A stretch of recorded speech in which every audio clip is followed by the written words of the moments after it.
From the card's announcement until now, Giggling Inventor has been making players groan more than gleefully giggle.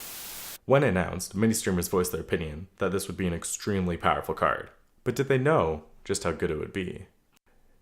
Giggling Inventor is a rare card from the Boonsday Project expansion. It is a 5-cost 2/1 that has Battlecry summon 2 1/2 mechs with Taunt and Divine Shield.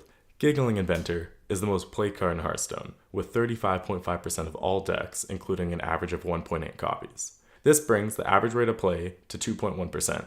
Now that may not seem like much, but it is literally more than double the third most played card, which is Wild Growth, and we all know how powerful that card is.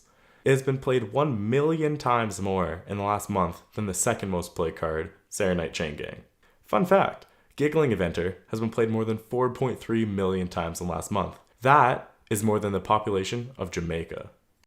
Now looking at the win rate of the decks that include Giggling Inventor, and the win rates of playing Giggling Inventor, you might question if this card is actually good.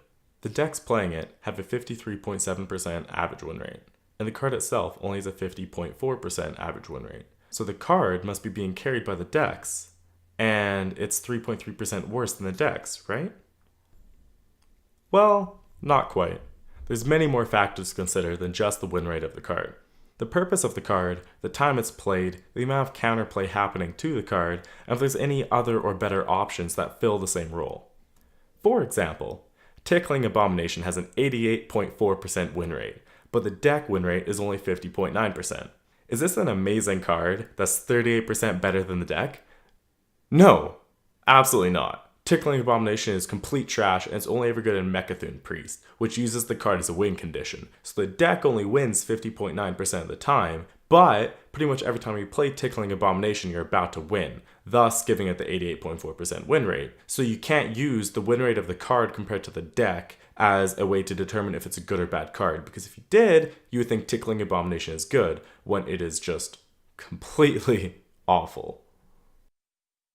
Giggling Inventor is hard countered by Mossy Horror and soft countered by Blood Knight. These cards are in 17.8 and 8.2% of all decks, and the main reason they're played is Giggling Inventor. So the power of Giggling Inventor drastically decreases when the counters to it make up 1% of all cards, effectively half the rate of Giggling Inventor. Despite being countered half of the time, it still has a positive win rate, which is just absolutely ridiculous. The other component to consider is what's the purpose of Giggling Inventor. Its main purpose is to slow the game down. With 2 1/2 taunts with Divine Shield, it takes 4 attacks to break through, which for a lot of decks takes several turns to do so. So decks like Midrange Shaman, Control Priest, and Big Spell Mage all use this card for defensive purposes. Slow the game down so you can start doing your bigger, more powerful turns later on. Other decks do not use it for its intended purpose. In other words, they're just abusing the power level of the card to increase the win rate of their own deck. For example, in what world does a deck like Zoo Warlock want a 5-mana card that only has 4 attack power and can't even charge that turn? Compared to the other 5-mana cards that are commonly run, Leroy Jenkins and Doomguard, both are chargers with 5 or 6 attack. That is the power of the Giggle. It is so good, it belongs in every deck, even if its purpose is the opposite of the deck's intent. So, when you're looking at a deck that you're homebrewing and you have 28 cards in it and you don't know what the other 2 should be, chances are you should be playing the Giggles.